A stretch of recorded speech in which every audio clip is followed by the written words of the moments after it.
देखिए, पहला चैप्टर है हमारा अतीत। जैसे 6 क्लास की बुक है तो बच्चों को जैसे पढ़ाया जाता है बुक में वैसे ही लिखा है। इसमें हम समझाएंगे नहीं, बस केवल लाइन टू लाइन पढ़ते चलेंगे, तो आप सुनते रहिएगा अच्छे से। देखिए, शुरू है यहाँ से। इतिहास हमें अतीत की जानकारी देता है। अतीत को जानना इसलिए ज़रूरी है कि अतीत को जानकर ही हम वर्तमान को समझ सकते हैं और भविष्य के निर्माण के लिए सोच सकते हैं। इतिहास मानव समाज की सामूहिक स्मृति है। यदि कोई समाज अपने इतिहास को नहीं जानता है तो उसकी हालत वैसी ही है जैसे किसी ऐसे व्यक्ति की जिसकी याददाश्त गुम हो चुकी है। सही बात है। आगे है, आप जानते हैं कि मनुष्य एक सामाजिक प्राणी है। हम सभी समाज में रहते हैं। यह समाज हमारे माता पिता, परिवार, गांव, शहर, देश से होकर पूरे विश्व तक फैला है। आपने पढ़ा होगा कि आज की दुनिया एक वैश्विक गांव है। क्या हमारा समाज सदा ऐसा ही था या इसका धीरे धीरे विकास हुआ? इस सवाल का जवाब हमें इतिहास से मिलता है। आप यह भी जानते होंगे कि इतिहास का संबंध अतीत के उस काल से है जिसके बारे में हमें लिखित साक्ष्य मिलते हैं।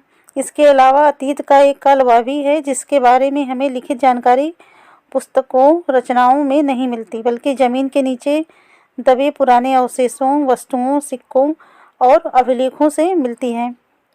तो यह काल पूर्व ऐतिहासिक काल कहलाता है। जिस समय के बारे में अवशेषों, वस्तुओं, सिक्कों और अभिलेखों से हमें जो जानकारी मिलती है वह काल क्या कहलाता है? पूर्व ऐतिहासिक काल कहलाता है। बहुत से ऐसे समाज भी हैं, विशेषकर कबायली या जनजातीय समाज हमारे साथ इसी युग में जी रहे हैं, लेकिन उनका इतिहास कभी लिखा नहीं गया। उनके बीच जो किंवदंतियाँ, किस्से, कहानियाँ, रीति रिवाज प्रचलित हैं, उन्हीं के माध्यम से हम ऐसे समाज का इतिहास जानते हैं। तो आपको यह अंदाज़ा हुआ होगा कि इतिहास को जानने के साधन या स्रोत अनेक हैं और विभिन्न प्रकार के हैं। तो इन्हीं तमाम साधनों या स्रोतों के आधार पर इतिहासकार जो होते हैं हमें अतीत के बारे में जानकारी देते हैं। तो इस प्रकार जो हमें अतीत के बारे में जानकारी देते हैं उन्हें हम क्या कहते हैं?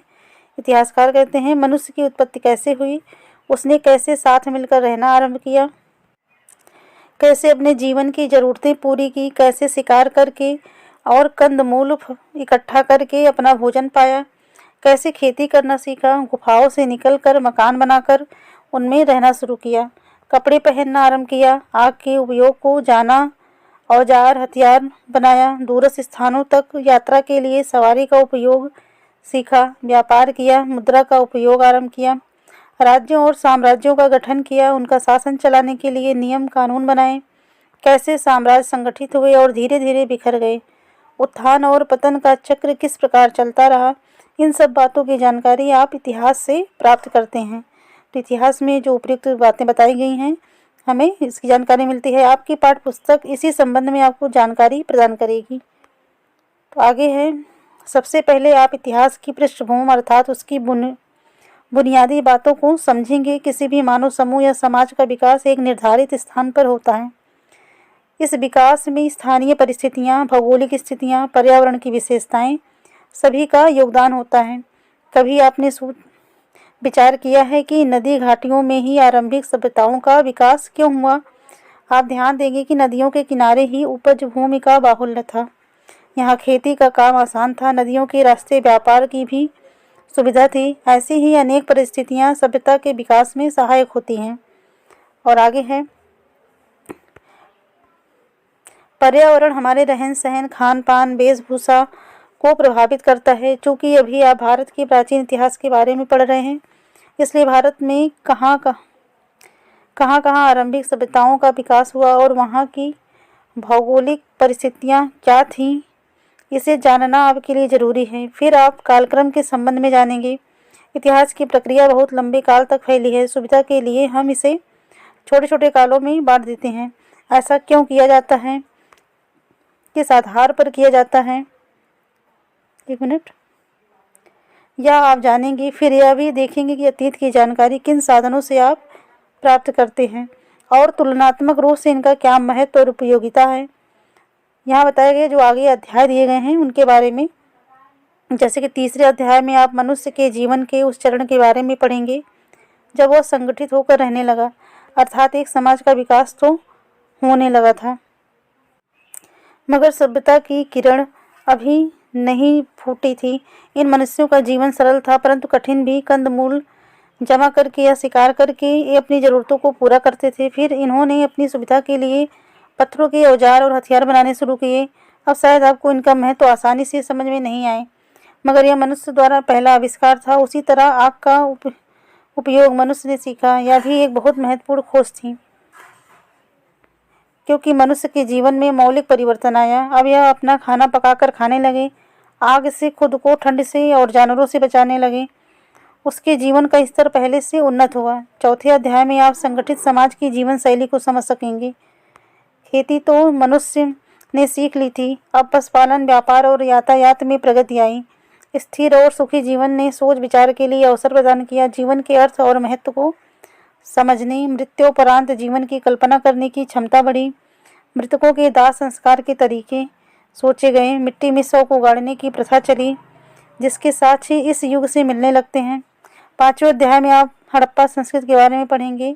यह वह चरण है जब मनुष्य ने अन्य अर्थों में सभ्य जीवन आरंभ कर लिया था, मगर लिपि विकसित न होने के कारण अपने इतिहास के लिखित साक्ष्य उसने नहीं छोड़े हैं। पुरातत्व या जमीन के नीचे गड़ी वस्तुओं की खोज और अध्ययन से इस संस्कृति की विशेषताएं हम जानते हैं। अब नगरों का विकास हुआ, प्रशासन, तब नगर निर्माण का योजनाबद्ध रूप, व्यापार, कला, धर्म और आदि जीवन के अनेक क्षेत्रों में मनुष्य ने एक उन्नत जीवन शैली को अपनाया। इन लोगों को लिपि की भी जानकारी थी। अनेक मोहरों पर उनके लेख मिले हैं, लेकिन अभी तक उनको पूरी तरह पढ़ा नहीं जा सका है, इसलिए हमें पुरातात्विक सामग्री पर ही निर्भर करना पड़ता है। 6ठे अध्याय में आप वैदिक काल के संबंध में पढ़ेंगे। और वैदिक युग बौद्धिक और आध्यात्मिक प्रगति का काल रहा। वेदों की रचना हुई जो आरंभ में लिखित रूप में नहीं थे, इसीलिए इनके लिए श्रुति शब्द का भी प्रयोग होता है। कालांतर में इनको लिखा गया। हड़प्पा संस्कृति के विपरीत इस चरण के लिए वैदिक सभ्यता शब्द का प्रयोग किया जाता है, क्योंकि अब धार्मिक और बौद्धिक रूप से मनुष्य एक उन्नत, परिपक्व और सभ्य अवस्था में जा चुका था। विकास का क्रम चलता रहा और पूर्व वैदिक से उत्तर वैदिक काल के बीच जीवन का सरल रूप ज़्यादा विकसित और जटिल बनता गया। 7वां अध्याय उस चरण को दर्शाता है जब भौतिक जीवन और बौद्धिक जीवन दोनों में हुई प्रगति का एक समन्वित रूप सामने आया। राज्यों के विकास का क्रम आरंभ हुआ और इससे संबंधित सैनिक, प्रशासनिक और राजनयिक गतिविधियां आरंभ हुई। दूसरी ओर धर्म और दर्शन के क्षेत्र में नए विचार उत्पन्न हुए। बौद्ध और जैन धर्म के रूप में नई विचारधाराएं उत्पन्न हुई। उनका प्रभाव भारत ही नहीं विदेशों पर भी पड़ा। इस बौद्धिक विकास के संबंध में आप 8वें अध्याय में पढ़ेंगे। आपको शायद अब पता नहीं हो कि इस चरण में बिहार का क्षेत्र भारत का सबसे महत्वपूर्ण क्षेत्र बना। विश्व के प्रथम गणराज्य की और भारत के पहले साम्राज्य की स्थापना बिहार में हुई। इसी तरह बौद्ध और जैन धर्म की उत्पत्ति का केंद्र भी बिहार ही था। अध्याय 9 में आप मौर्य साम्राज्य का इतिहास पढ़ेंगे। विशेषकर अशोक महान की उपलब्धियों से आप परिचित होंगे, जिसने पहली या एक कल्याणकारी राज्य की स्थापना की और भारत के पड़ोसी राज्यों से मैत्रीपूर्ण संबंध स्थापित किए। आगे चलकर इन्हीं संबंधों से भारत के सांस्कृतिक प्रभाव का विदेशों में विस्तार हुआ। 10वां अध्याय मौर्य साम्राज्य के पतन के बाद भारत की राजनीतिक स्थिति को दर्शाता है। विशाल साम्राज्य के स्थान पर अब छोटे छोटे क्षेत्रीय राज्य भारत में स्थापित हुए। इनमें कुछ ऐसे भी राज्य थे जिसकी स्थापना विदेशी मूल के शासकों ने की थी। इसके फलस्वरूप सांस्कृतिक आदान प्रदान की प्रक्रिया और समृद्ध हुई। इसी काल में दक्षिण भारत में भी सभ्यता के विकास के साक्ष्य हमें मिलते हैं। 11वां अध्याय सुदूर क्षेत्रों में भारत के प्रभाव के विस्तार के संबंध में विस्तृत जानकारी के लिए सहायक है। आप यह जान सकेंगे कि इस प्रकार बौद्ध धर्म और उसके प्रभाव दीन, कला और शिल्प के क्षेत्र में नई परंपराओं का विकास हुआ। 12वें और 13वें अध्याय में आप भारत में होने वाली राजनीतिक, प्रशासनिक, आर्थिक और सांस्कृतिक प्रगति के संबंध में जानकारी प्राप्त करेंगे, जबकि अंतिम अध्याय में आप कुछ प्रमुख इतिहासकारों के संबंध में जानकारी प्राप्त कर सकेंगे।